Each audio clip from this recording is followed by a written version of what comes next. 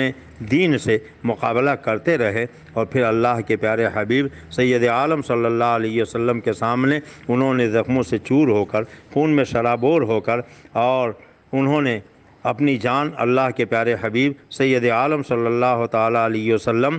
کے قدموں پر قربان کر دی ہے۔ اللہ کے پیارے حبیب سید عالم صلی اللہ تعالیٰ علیہ وسلم کے سب سے بڑے دشمن ابو جہل کو جب مارنے کی باری آئی تو روایت میں آیا ہوا ہے، حضرت سیدنا عبد الرحمن ابن عوف رضی اللہ تعالیٰ عنہ صحابی رسول فرماتے ہیں کہ میں سب میں کھڑا تھا، میں نے دیکھا میرے دائیں بائیں جو چھوٹے چھوٹے بچے، ایک کا نام معاذ تھا، دوسرے کا نام معوذ تھا، آ کر کھڑے ہو گئے، اور انہوں نے چپکے سے مجھ سے پوچھا، چچا جان یہ سامنے دشمنوں کی فوج میں ابو جہل کون ہے؟ اگر آپ پہچانتے ہوں تو ہمیں بتا دیجئے۔ حضرت سیدنا عبد الرحمن ابن عوف فرماتے ہیں میں نے ان بچوں سے کہا کہ بچوں ابو جہل کا پتہ کیوں پوچھ رہے ہو، کیا کرو گے؟ تو ان بچوں کی آنکھ میں آنسو آ گئے۔ انہوں نے کہا یا رسول اللہ ہم نے سنا ہے کہ ابو جہل نے ہمارے آقا و مولا کو گالی دی ہے، اس لیے سرکار کے دشمن کو ہم جب تک جہنم رسید نہ کر دیں ہمیں کسی طرح چین نہیں ہے، آپ اس کا ذرا سا نشاندہی کر کے بتا دیں کہ ابو جہل اس لشکر میں کون ہے تاکہ میں اس کو جہنم رسید کر دوں۔ حضرت سیدنا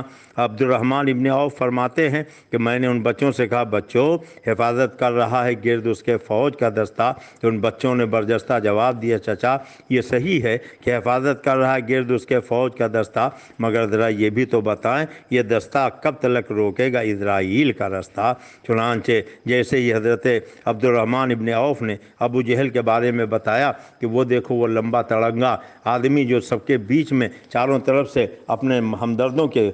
جھرمٹ میں کھڑا ہے وہی ابو جہل ہے، تو وہ دونوں بچے ایسے دوڑے جیسے بھوکا شیر ایک اپنے شکار کو دیکھ کر دوڑتا ہے، اور دونوں نے جا کر تابڑتوڑ ابو جہل کے اوپر حملہ شروع کر دیا، یہاں تک کہ ابو جہل زخموں سے چور ہو کر فرش زمین پر گر پڑا، گھائل ہو گیا اور زمین پر گر کر تڑپنے لگا۔ لڑتے لڑتے ان دونوں صحابہ میں ایک صحابی جن کا نام حضرت معاذ تھا ان کے بازو کٹ گیا، تھوڑا سا چمڑا لگا تھا، جب لڑتے تھے تو لٹکتا ہوا ہاتھ ان کے لڑائی میں زحمت بن رہا تھا۔ چنانچہ تاریخ بدر بتاتی ہے، ذرا غور کیجئے گا اور سوچئے گا کیا حال رہا ہوگا، کیا ہمت اور جواں مردی ہے اللہ کے نبی کے جانثاروں کی کہ حضرت معاذ نے اپنے لٹکتے ہوئے ہاتھ کو اپنے دونوں پیروں کے نیچے رکھا اور ایک زور کا جھٹکا دیا، وہ ہاتھ ان کے جسم سے الگ ہو گیا، اور پھر جب ابو جہل جہنم رسید ہو گیا تو دونوں بھائی اللہ کے پیارے نبی کے دربار میں دوڑتے ہوئے گئے، یا رسول اللہ آپ کے دشمن ابو جہل کو ہم نے جہنم رسید کر دیا ہے۔ حضرت معاذ کہتے تھے میں نے جہنم رسید کیا، حضرت معوذ کہتے تھے میں نے جہنم رسید کیا۔ سرکار نے پوچھا یہ بتاؤ کیا تم نے اپنی تلواروں کا خون صاف تو نہیں کیا؟ انہوں نے کہا یا رسول اللہ ابھی تک نہیں صاف کیا۔ فرمایا دکھاؤ۔ جب دونوں نے تلواریں سامنے کی تو دونوں کی تلواروں میں خون لگا ہوا تھا۔ اللہ کے حبیب نے فرمایا کہ صحیح کہتے ہو، تم دونوں ہی نے ابو جہل کو جہنم رسید کیا ہے۔ حضرت معاذ کا ہاتھ جو ان کے جسم سے علیحدہ ہو چکا تھا، انہوں نے اللہ کے پیارے حبیب سید عالم صلی اللہ علیہ وسلم کی خدمت میں عرض کیا سرکار یہ دیکھیے میں اپنا کٹا ہوا ہاتھ لے کر آیا ہوں، یہ ہاتھ میرے جسم سے الگ ہو چکا ہے۔ تاریخ بدر بتاتی ہے اللہ کے پیارے رسول نے حضرت معاذ کے کٹے ہوئے ہاتھ کو اپنے ہاتھ میں لیا، اپنے لعاب دہن کو نکالا، ان کے کٹے ہوئے ہاتھ میں لگایا اور پھر اس ہاتھ کو ان کے جسم سے جوڑ دیا۔ تاریخ میں آیا ہوا ہے کہ اللہ کے نبی کے لعاب دہن کی برکت سے وہ ہاتھ جا کر اپنی جگہ پر جڑ گیا اور ایسا مضبوط جڑا کہ جیسے پتہ ہی نہیں چلتا تھا کبھی یہ جسم سے الگ ہوا ہے۔ اور پھر اس کے بعد بہت دنوں تک حضرت معاذ زندہ رہے، بہت سی جنگوں میں انہوں نے شرکت کی۔ خلیفہ سوم حضرت سیدنا امیر المومنین عثمان غنی رضی اللہ تعالیٰ عنہ کے زمانے میں ان کا وصال ہو گیا ہے، اللہ ابر رحمت ان کے مرقد پر گوہرباری کرے، حشر تک شان کریمی ناز برداری کرے۔ آپ ذرا غور کریں اور سوچیں کہ اللہ کے پیارے نبی سید عالم صلی اللہ تعالیٰ علیہ وسلم نے اپنے چاہنے والوں کے دلوں میں کتنا دین کا جذبہ پیدا کر دیا تھا، کس قدر انہوں نے اپنے صحابہ کو جری بنا دیا تھا، کس قدر وہ دین کے لیے اپنا سب کچھ قربان کرنے کے لیے تیار رہتے تھے۔ ایک صحابی ہیں جن کا نام حضرت عکاشہ ہے، ان کی تلوار لڑائی کے درمیان ہی ٹوٹ گئی، مایوس ہو گئے کہ اب تو لڑائی ٹوٹ گئی ہے، یوں ہی کم تلواریں تھیں اور اب تو میرے ہاتھ کی تلوار بھی ٹوٹ گئی ہے، اب کیا ہوگا؟ سرکار کی بارگاہ میں آئے اور رونے لگے، یا رسول اللہ میری تلوار ٹوٹ گئی۔ اللہ کے پیارے حبیب نے آگے بڑھ کر ایک لکڑی اٹھائی، اپنے دست مبارک میں لیا اور حضرت عکاشہ کو دیا، فرمایا یہ لکڑی لے جاؤ اور یہ تمہارے لیے تلوار کا کام کرے گی۔ حضرت عکاشہ نے، صحابی رسول نے جیسے ہی وہ لکڑی اپنے ہاتھ میں لیا تو تاریخ بدر بتاتی ہے کہ وہ سفید چمکتی ہوئی تلوار بن گئی۔ وہ سیدھے وادی بدر میں پہنچے، دشمنان دین سے انہوں نے لڑائی شروع کر دی اور اسی تلوار سے کئی ایک کی گردنیں انہوں نے قلم کر ڈالی۔ اللہ کے پیارے حبیب سید عالم صلی اللہ علیہ وسلم کے صحابہ جب کسی پر حملہ کرنے کے لیے آگے بڑھتے تھے، کیونکہ دشمنوں کی تعداد زیادہ تھی، وہ بہت بڑی ساز و سامان اور اسلحے کے ساتھ لیس ہو کر آئے تھے، تو اللہ کے پیارے نبی نے دعا کے لیے اپنے دست مبارک کو اٹھا دیا۔ صحابہ فرماتے ہیں کہ اگر کوئی دشمن ہماری طرف حملہ کرنے کے لیے آگے بڑھتا تھا تو ہم سفید کپڑوں والے لوگوں کو دیکھتے تھے، وہ اسے جہنم رسید کر دیتے تھے۔ کبھی کبھی آواز آتی تھی اقدم حیزوم، اقدم حیزون، یہ حضرت جبریل کے سواری کا نام تھا حیزوم۔ وہ جس دشمن کو چاہتے تھے تو وہ دشمن وہیں پر ڈھیر ہو جاتا تھا۔ اس طریقے سے ایک دو نہیں بلکہ تاریخ بدر میں آیا ہوا ہے کہ 70 دشمنان دین جہنم رسید ہوئے تھے اور کل 14 صحابہ کرام نے جام شہادت نوش فرمایا تھا۔ 70 جہنم رسید، 14 جام شہادت نوش کرتے ہیں اور 70 ہی دشمنان دین گرفتار ہوئے ہیں۔ جب دین کے دشمنوں کو گرفتار کیا گیا، رات ہوئی تو اللہ کے پیارے نبی نے سنا کہ قیدی جہاں پر اکٹھا تھے وہاں سے کراہنے کی آواز آ رہی تھی۔ سرکار نے پہچانا کہ سرکار کے چچا عباس کے کراہنے کی آواز ہے۔ اللہ کے پیارے رسول کو کچھ اضطراب ہوا، بے چینی ہوئی، نیند نہیں آئی۔ صحابہ نے کہا یا رسول اللہ آپ کو نیند کیوں نہیں آتی؟ آقا نے فرمایا کہ میرے چچا عباس کے کراہنے کی آواز سن کر مجھے نیند نہیں آ رہی ہے۔ صحابہ چپکے سے اٹھے گئے اور انہوں نے عباس کے بند کو ڈھیلا کر دیا۔ کچھ دیر کے بعد جب آواز بند ہو گئی تو سرکار نے پوچھا کہ اب عباس کے کراہنے کی آواز کیوں نہیں آتی ہے؟ صحابہ نے کہا یا رسول اللہ ہم نے ان کے رسی کے بند ڈھیلے کر دیے ہیں۔ آقا کریم رحمت عالم صلی اللہ علیہ وسلم نے ارشاد فرمایا کہ میرے صحابہ جاؤ اور سارے قیدیوں کے رسیوں کے بند ڈھیلے کر دو۔ اور پھر جب دوسرا دن آیا تو اللہ کے پیارے نبی سید عالم صلی اللہ علیہ وسلم نے صحابہ سے پوچھا کہ بتاؤ ان قیدیوں کے بارے میں تمہاری کیا رائے ہے؟ حضرت ابوبکر صدیق رضی اللہ تعالیٰ عنہ کھڑے ہوئے، انہوں نے کہا یا رسول اللہ میری رائے یہ ہے کہ آپ ان سے فدیہ لیجئے اور انہیں چھوڑ دیجئے، رہا کر دیجئے۔ حضرت عمر فاروق اعظم کھڑے ہوئے، انہوں نے کہا یا رسول اللہ میری رائے تو یہ ہے کہ ان قیدیوں میں جس کے جو قریبی رشتہ دار ہیں آپ ان کے حوالے کر دیجئے۔ ابو بکر سے کہیے کہ وہ اپنے بیٹے عبد الرحمن کو قتل کر دیں، مجھے اجازت دیجئے میں اپنے سگے ماموں کو قتل کر دوں۔ اس طریقے سے جتنے صحابہ کے رشتہ دار اس بدر کی لڑائی میں ابو جہل کے ساتھ آئے ہیں ایک ایک کر کے ان سب کو قتل کر دیا جائے۔ مگر اللہ کے پیارے نبی رحمت عالم صلی اللہ علیہ وسلم نے افضل الخلق بعد الانبیاء یار غار نبی حضرت سیدنا صدیق اکبر کی رائے پسند فرمائی اور ارشاد فرمایا کہ فدیہ دو، رہائی حاصل کر لو۔ جن کے پاس کچھ مال بچا تھا انہوں نے فدیہ دیا، رہائی حاصل کر لی۔ جن کے پاس کچھ مال نہیں تھا انہوں نے کہا میرے پاس تو کچھ مال نہیں ہے، تو اللہ کے پیارے پیغمبر نے ارشاد فرمایا کہ تم میں سے جتنے لوگوں کو لکھنا آتا ہو وہ میرے دو صحابی کو لکھنا سکھا دے، یہی اس کا فدیہ ہو جائے گا۔ مسلمانوں ذرا غور کرو، اللہ کے پیارے نبی چاہتے ہیں کہ میری امت جاہل نہ رہے، لکھی پڑھی رہے، جبھی تو ارشاد فرماتے ہیں طالب العلم فریضۃ علی کل مسلم و مسلمہ، علم کے تلاش ہر مسلمان مرد عورت پر فرض ہے۔ اللہ کے پیارے نبی کے چچا عباس کی جب باری آئی تو عباس نے کہا کہ کہ میں 40 اوقیہ سونا لے کر آیا تھا، آپ کے ساتھیوں نے پہلے ہی مجھ سے لے لیا ہے، اب بتائیے میں فدیے کی رقم کہاں سے دوں؟ کیا آپ اسے گوارا کریں گے کہ آپ کا چچا فدیہ کی رقم دینے کے لیے لوگوں کے سامنے ہاتھ پھیلا کے بھیک مانگے؟ اللہ کے پیارے رسول نے ارشاد فرمایا، چچا جو 40 اوقیہ سونا آپ لے کر آئے تھے وہ تو اسلام اور مسلمانوں کی مخالفت میں لے کر آئے تھے، وہ مال غنیمت ہے، وہ آپ کے فدیے میں شمار نہیں ہو سکتا ہے۔ اور چچا آپ غلط کیوں بول رہے ہیں؟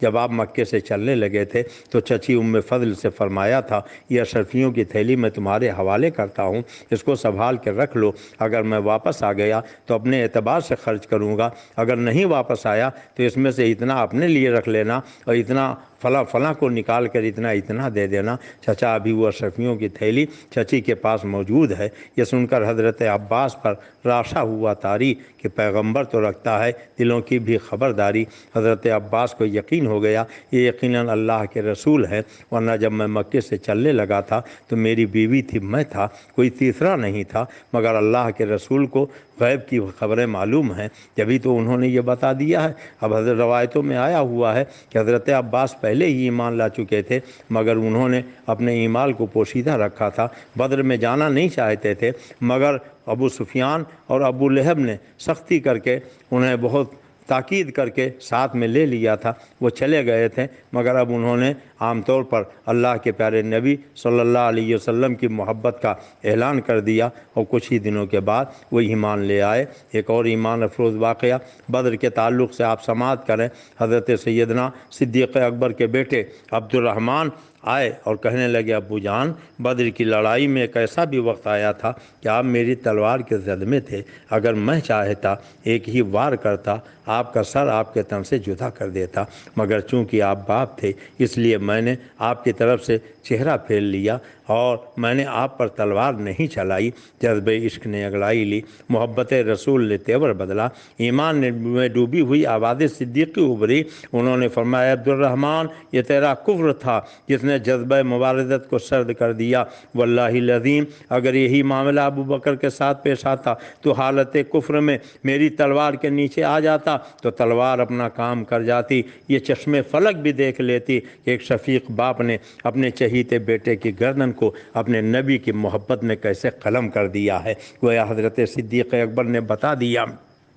محمد ہے متاع عالم ایجاد سے پیارا، پدر مادر برادر جان و مال اولاد سے پیارا، محمد کی محبت دین حق کی شرط اول ہے، اسی میں ہے اگر خامی تو سب کچھ نامکمل ہے۔ اور اسی لیے تو سرکار تاج الشریعہ فرماتے ہیں، نبی سے جو ہو بیگانہ اسے دل سے جدا کر دو، پدر مادر برادر مال و جان ان پر فدا کر دو۔ بدر کی لڑائی نے ہم اور آپ کو یہ بتا دیا ہے کہ اصل رشتہ مدینے کے تاجدار کا رشتہ ہے، مدینے کے آقا و مولا کا رشتہ ہے۔ آئیے اس سلسلے کا ایک واقعہ میں آپ کو اور سنا دوں۔ ہماری ماں، آپ کی ماں، ساری امت کی ماں حضرت ام حبیبہ ہے جو ابو سفیان کی بیٹی ہے۔ ہاں وہی ابو سفیان جنہوں نے پوری زندگی سرکار دو عالم کی مخالفت میں گزار دی تھی۔ بدر کی لڑائی میں بھی وہ سرکار کے خلاف تلوار لے کر آئے تھے، مگر جب حالت کفر میں ایک مرتبہ مکے سے چل کے مدینہ آئے، حضرت صدیق اکبر سے کہا آپ ہمیں اپنے نبی سے ملوا دیجئے،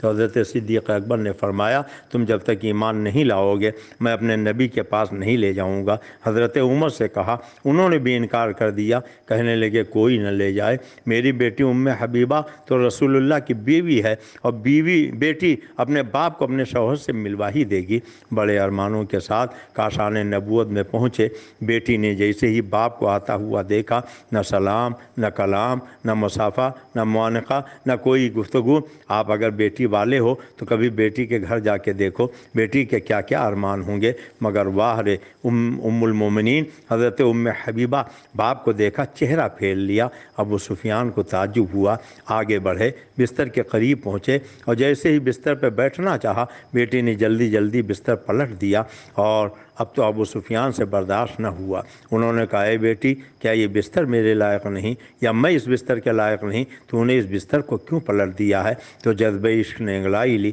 محبت رسول نے تیور بدلا، ایمان میں ڈوبی ہوئی ام المومنین کی آواز ابھری، فرمایا ابو سفیان تو ناپاک باپ ہے، یہ نبی کا پاک بستر ہے، نبی کے پاک بستر پر ناپاک باپ بیٹھے، یہ میرے غیرت ایمان کو گوارا نہیں ہے۔ یاد کیجئے امیر المومنین خلیفۃ المسلمین حضرت عمر فاروق اعظم رضی اللہ تعالیٰ عنہ کا زمانہ ہے، اور تفسیر روح البیان سورہ عبسہ وتولیٰ کی تفسیر اٹھا کے دیکھیں۔ ایک مسجد کے نمازی اسلام کے دوسرے خلیفہ کے دربار میں آئے، اے امیر المومنین، ہماری مسجد کا امام روزانہ جہری نمازوں میں سورہ عبسہ وتولیٰ کی تلاوت کرتا ہے۔ حضرت عمر نے فرمایا جاؤ اس امام کو پکڑ لاؤ۔ امام پکڑ کے لایا گیا۔ حضرت عمر نے فرمایا کہ روزانہ یہی صورت تم جہری نماز میں کیوں پڑھتے ہو؟ امام نے کہا یہ صورت مجھے زیادہ اچھی لگتی ہے۔ حضرت عمر نے فرمایا قرآن میں 114 صورتیں ہیں، یہی صورت تمہیں زیادہ کیوں اچھی لگتی ہے؟ امام نے کہا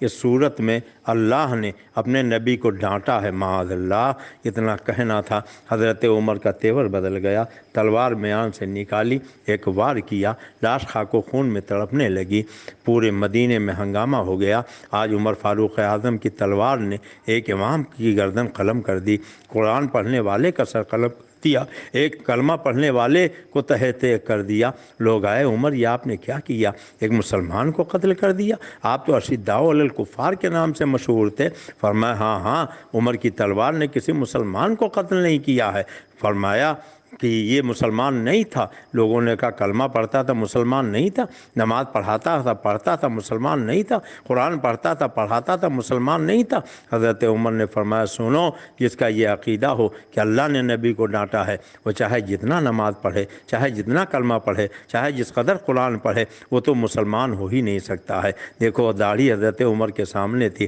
کلمہ حضرت عمر کے سامنے تھا، قوم کی امامت حضرت عمر کے سامنے تھی، اور قرآن کی تلاوت حضرت عمر کے سامنے تھی، مگر انہوں نے داڑھی نہیں دیکھی، کلمہ نہیں دیکھا، انہوں نے امامت نہیں دیکھی، سر قلم کر کے بتا دیا نبی کا عشق ضروری ہے امتی کے لیے، چراغ جیسے ضروری ہے روشنی کے لیے۔ میرے پیر و مرشد شیر بیش سنت فرماتے ہیں دوزخی ہے بغیر حب حضور، دوزخی ہے بغیر حب حضور، عمر بھر اتقا کرے کوئی۔ اللہ تبارک تعالیٰ اس ماہ رمضان کی برکتوں سے ہمیں مالا مال فرمائے۔ بدر کے میدان میں جو حق و باطل کی پہلی لڑائی ہوئی، اس لڑائی نے یہ بتا دیا کہ رشتہ آپ ذرا دیکھو، اگر سرکار کے ساتھ میں باپ آ رہا ہے، ابو جہل کے ساتھ بیٹا آ رہا ہے، ایک طرف اگر ماموں ہے تو دوسری طرف بھانجا ہے، ایک طرف چچا ہے تو دوسری طرف بھتیجا ہے، آپ ذرا سوچیں غیروں کے مقابلے میں تلوار اٹھانا، لاٹھی اٹھانا، قتال کرنا یہ آسان ہے، لیکن اگر آپ کے نظر کے سامنے آپ کے سگے رشتہ دار ہوں تو کس قدر مشکل ہوگا۔ مگر نبی کے صحابہ نے اپنے دشمن سرکار کے محبت میں اپنے قریبی عزیزوں کو دیکھ کر یہ فرمایا کہ نہیں، میں انہیں جہنم رسید کروں گا، میں انہیں قتل کروں گا، اس لیے کہ جو میرے نبی کا نہیں وہ میرا نہیں ہو سکتا ہے۔ اللہ تبارک تعالیٰ ہمیں اپنے محبوب کی سچی محبت عطا فرمائے۔ یاد رکھو مسلمانوں، قبر کی تاریک کوٹھری میں جانا ہے، وہاں کوئی کام نہ آئے گا، اگر کام آنے والی کوئی ذات ہے تو مدینے کے تاجدار جناب محمد الرسول اللہ صلی اللہ علیہ وسلم کی ہے۔ اسی لیے سرکار اعلیٰ حضرت فرماتے ہیں لحد میں عشق رخ شہ کا داغ لے کے چلے، اندھیری رات سنی تھی چراغ لے کے چلے، جناب بنے گی محبان چار یار کے قبر جو اپنے سینے میں یہ چار باغ لے کے چلے، فضائے بدر پیدا کر فرشتے تیری نصرت کو اتر سکتے ہیں گردوں سے قطار اندر قطار اب بھی۔ اور سرکار اعلیٰ حضرت فرماتے ہیں نہ ہو مایوس، آتی ہے صدا گورے غریباں سے، نبی امت کا حامی ہے، خدا بندوں کا والی ہے۔ اس رمضان شریف کے پاکیزہ لمحات میں ہمیں چاہیے کہ کثرت سے ہم عبادت کریں، قرآن کی تلاوت کریں، صدقہ و خیرات کریں، اپنے آس پڑوس میں دیکھیں جو لوگ محتاج ہیں، پریشان حال ہیں، ان کی پریشانی دور کریں، اگر بھوکے ہیں تو کھانا کھلائیں، ننگے ہیں تو کپڑا پہنائیں، پریشان حال ہیں تو ان کی پریشانیاں دور کریں، اس لیے کہ اللہ تعالیٰ اچھے کام کرنے والوں کا اجر کبھی ضائع نہیں فرماتا ہے۔ کرونا وائرس کی وجہ سے لاک ڈاؤن میں پوری دنیا اس وقت مبتلا ہے، ہمارے ملک میں بھی لاک ڈاؤن کا سلسلہ چل رہا ہے، ہم مسجدوں کی حاضری سے محروم ہیں، مگر کیا ایسا نہیں ہو سکتا ہے کہ ہم اگر مسجد نہیں جا سکتے ہیں تو مسجد میں امام صاحب جو مسجد کو آباد کیے ہوئے ہیں، مؤذن صاحب جو مسجد کو آباد کیے ہوئے ہیں، حافظ صاحب جنہوں نے ایک دو آدمیوں کے سامنے قرآن کے 30 پارے سنائے ہیں اور سنا رہے ہیں، ان کی ہم مدد کر دیں، ان کے لیے ہم اپنے پاک حلال جائز کمائی کا کچھ حصہ نکال دیں۔ مسلمانوں، آپ مسجد کے امام کو، تراویح سنانے والے حافظ کو اپنے گھر کا ایک فرد تصور کیجئے۔ اس موقع پر جبکہ لوگ پریشان ہیں، کیا مسجد کا امام پریشان نہیں ہے؟ کیا تراویح سنانے والے حافظ پریشان نہیں ہیں؟ یاد رکھو، اللہ نے آپ کو دولت دی ہے تو دولت کئی طرح کی ہوتی ہے۔ فرعونی دولت ہوتی ہے، قارونی دولت ہوتی ہے، نمرودی دولت ہوتی ہے، اور خلیلی دولت بھی ہوتی ہے۔ اللہ نے اگر دولت دی ہے تو اپنی دولت کو فرعونی نہ بناؤ، نمرودی نہ بناؤ، قارونی نہ بناؤ، بلکہ آپ اپنی دولت کو خلیلی دولت بناؤ اور دل کھول کر پریشان حال لوگوں کی مدد کرو، علماء کی مدد کرو، مدارس اسلامیہ کی مدد کرو، دینی درسگاہوں کی مدد کرو، مگر صرف سنی صحیح العقیدہ کو دیکھ کر مدد کرو۔ کسی بد مذہب وہابی دیوبندی گستاخ رسول کو آپ قطعاً زکوٰۃ کی رقم نہ دیں۔ اگر زکوٰۃ فطرے کی رقم دے دیں گے تو آپ کی زکوٰۃ و فطرہ ادا بھی نہیں ہوگا، گنہگار الگ سے ہوں گے۔ مدرسہ بھی آپ دیکھ لیجئے، سنی صحیح العقیدہ کا مدرسہ ہے تو اسی کو آپ تعاون کریں۔ اللہ تعالیٰ اس ماہ رمضان کی برکتوں سے ہمیں مالا مال فرمائے۔ آپ اپنے رب کی بارگاہ میں مخصوص دعاؤں میں عرض کریں، مولا کرونا وائرس کی عظیم بھیانک بلا سے ہمیں محفوظ و معمون فرما اور ہمارے سارے بھائیوں کو محفوظ و معمون فرما۔ مولا اس بلا سے ہمارے ملک ہندوستان کو محفوظ فرما۔ وصلی اللہ تعالی علی خیر خلقہ ونور عرشہ وعلی آلہ واصحابہ اجمعین برحمتک یا ارحم الراحمین۔ السلام علیکم ورحمۃ اللہ وبرکاتہ۔ سامعین حضرات، ابھی یہ جو نعتیہ کلام آپ سماعت کر رہے تھے، یہ توحید نیٹ ورک کی جانب سے سنایا جا رہا تھا۔ آپ بھی اپنے شہر کے جلسے ریکارڈنگ کرانے کے لیے رابطہ قائم کریں۔ توحید نیٹ ورک، موبائل نمبر 9967825444